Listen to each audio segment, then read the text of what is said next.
So yeah, this is new. I'm recording with a microphone and it has a bit of a lag. So I'm going to turn that volume down because I will never get through this podcast. Today was very interesting. I had one of the worst allergy attacks I've ever had in my life. I woke up very early this morning and I took a swallow of water and I laid back down, which was a big mistake. Sometimes it doesn't bother me, but other times I just wake up choking, which I understand now why they don't want people to drink in bed. And I set off what was obviously a pretty aggressive allergy attack on its own, and then I made it worse. So, as you guys know, longtime listeners know, at least once a year, usually in a cold month, I have a very aggressive allergy attack. And this one was the worst. I mean, at 7:30 this morning, I couldn't talk at all. Every time I went to talk, my throat would do weird things and I'd start coughing again. And the coughing gives you a headache, which also gives you body aches. It was a rough day. But I'll say this. I don't just go through things for no reason. You know, there was clearly something that God wanted to get my attention about. And, the world will make you panic. The world will make you nervous. The world will seize all your nervous system and shut it down. And so, I'm transitioning. I'm going from being a full-time employee back to being, a hired gun. I get paid when I get paid. People promise me money and sometimes it shows up and sometimes it doesn't. And so, this is unsettling for me and I don't particularly like it. So when I woke up, it was like, oh, okay. And I was nervous. I just was like, oh my God, this is going to be terrible. People got to pay me. Da, da, da. And I am not kidding. Within about 30 or 40 minutes, God was like, oh, you want to be worried about something? I'm going to clog your windpipe and see how that goes. It was scary, y'all. I was scared. I was like, what is happening? And to be fair, I wasn't super scared because I do this every year. But when it's happening, it's the worst. And I remember being like, you are so right, God. This is way worse than whatever I was worried about. This is horrible. And I was like, please make me stop coughing. Just anything. Not just anything, because I don't believe in that. I'm not going to activate a demon just to stop coughing. But I was like, God, please. Thank you for making this stop right now. So I did eventually wrestle it under control. I fell back asleep. And then I had to get up. I had to go take a car out to the dealer, the loaner car, and pay for services and bring my car home. And I'll be honest, I did not want to do it. But I did it, and I was remarkably effective today, even though I didn't feel well. And I feel the best I have felt since about, midnight last night. I was sleeping fine. And then I just woke up, and I don't know, I was worried, and then God was like, oh, you want to worry? I got you. And that is how the universe works. God, the universe, source, infinite intelligence, all the names you want to call it, that's really ultimately what it is. It's a photocopy machine. If you feed in fear, you're going to get a bunch of things to be fearful about. If you feed in calm, you're going to have a calm, beautiful experience. If you feed in negativity, you're going to get a bunch of negativity. If you feed in hostility, you're going to get hostility. And sometimes you'll get it whether you think you're feeding it in or not. Sometimes you think you're in a great mood and then somebody walks up and, kind of shits on your day. Because you think, oh, well, they're in a bad mood. Like when I went to the grocery store, people were just straight up rude. And, in St. Louis, if you're black and they're white and they're rude to you, then growing up, everybody was like, oh, y'all racist out here. And I've seen a lot of white people be rude to other white people, so I don't think that. I was just like, man, y'all are in a bad way. If you know how bad I felt, you all would be nicer to me. But it hardly matters. I try to be the light wherever I go. It's not worth being sad or mad or whatever. People got a lot of problems and things they're worried and stressed out about too. So you just have to send love and light to everybody. you know. I was talking to one of my friends yesterday, and she was like, "Look, I love hard. And if you can't return my love, then I got to be through with you." And I'm not laughing at you, Mo, but sometimes people can't return your love the way you send it to them, and sometimes people aren't receiving your love the way you think you're sending it. You dig? Sometimes it's like, oh, I'm madly, passionately in love with this person. I'm sending you all my love, and that person isn't receiving it like that.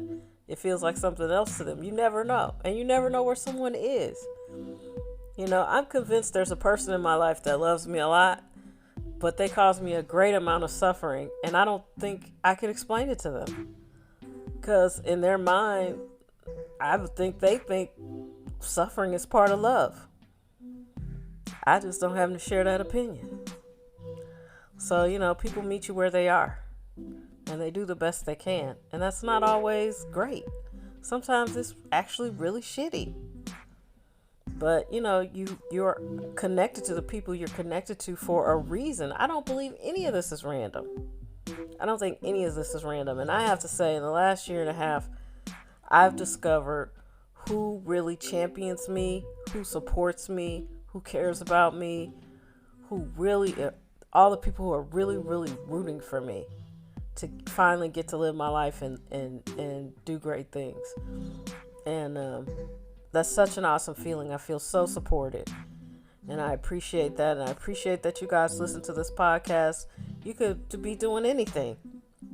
And you take, 10, 20, 30 minutes to hang out with me, hear my thoughts. And I do appreciate that. And that's what I got from today. That I'm thankful to be alive. And I'm thankful to be healthy. My neighbor 2 doors down, she died. She went to sleep on Sunday and didn't wake up on Monday. And nobody knows if that's our fate for tomorrow. I don't know if we're going to meet here tomorrow. I'll just be saying it. See you tomorrow. Yeah, I don't know. None of us know.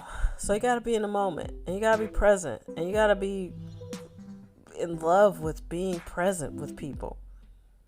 Because you might miss something. If I hadn't been more present, I would have missed when my mom said she was going to leave. Because she did say she was leaving. But Alzheimer's patients are always leaving. They go home every day. I'm about to go home. I'm going home. And, she was like, well, I'm going to be leaving you.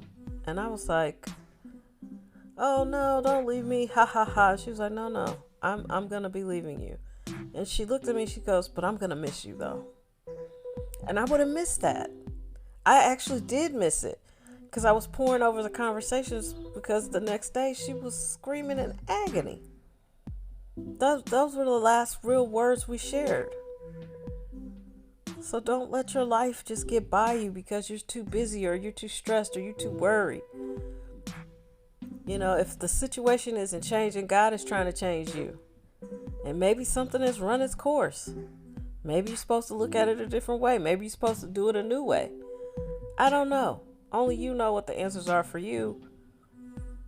But, sometimes we're just trying to put square pegs in the round holes. And that's not what God wants you to do. You have to step back from your ego. And you have to surrender. And it's hard. But every time I try to resist that, God be like, nah. Remember that scene in The Best Man? After Morris Chestnut realized that Taye Diggs had sex with his fiancée in college. And you remember when he grabbed his hand? He was like, now you are going to pray with me. And he grabs his hand and Taye Diggs winces and kneels with him. That's how God gets you. He grabs you by your hand. It's like, oh, you're going to surrender. If you don't do it, God does it for you. So, yeah, I laid in bed all day with Vicks. I flushed out my system. I've got a lot of fluid off of my body today. I drank a lot of beverages, hot and cold, and I do feel better, and I'm very, very grateful. And I share all of this to say, you never know what's in store. God has a plan for your life just like he has a plan for mine. And you can lay in the bed and worry about Donald Trump and all that shit, or worry about your bills, or worry about your health. You can do all of that. Or you can say, hey, I'm going to trust God's plan. I'm going to trust God's timing. He brought me this far for a reason. None of this is new to him. And that's where I come back to my prayer. I love you, God. I'm sorry I don't always recognize your love and divine orchestration over every moment of my life, including this one. Please forgive me. Thank you for everything. And then I add, deliver us from evil, seen and unseen, forces known and unknown. Surely goodness and mercy shall follow me all the days of my life. My cup indeed runneth over, and I thank you for it. Yeah. I say it and I feel it and I believe it in my body, and it helps me. I must have said it 1,000 times this morning, because not being able to breathe is not how I want to go out. And I'm thankful to live in a neighborhood where people die of natural causes, because I've lived in neighborhoods where people didn't die of natural causes. So I'm thankful for a lot of things. And I'm thankful for you guys. I love you so much. Thank you for listening. You stayed this long. You are a real fan, and I appreciate it. And I hope you have an amazing day today, and go do great things. And just know that, life is hectic seeming, but I think ultimately what's going to happen is these nerdy, weirdo billionaires are going to retreat to their bunkers thinking life on Earth is going to be hell, because they've unleashed all this terrible technology on us, because they sit around doing a bunch of horse tranquilizers and other drugs, and have altered their brains. And I think they're going to be tortured living underground, and the rest of us are going to figure out how great life can be IRL, talking to each other, growing food, building communities, and defending our communities. And don't sleep, there are a lot of people who are ready to defend their community. If it came to hand, we're ready for that. What we aren't ready for are these psyops, being spied on, being manipulated, being mistreated. And if they all go underground and live in these bunkers they're building, see ya. Let's seal the exits and entrances and be done with this bullshit. They suck. But I do like my technology. But I'm not looking to be replaced by a robot. Fuck off. All right. That went dark. So don't make me cough. Have an amazing day. Take care of yourselves. Love you. Thanks.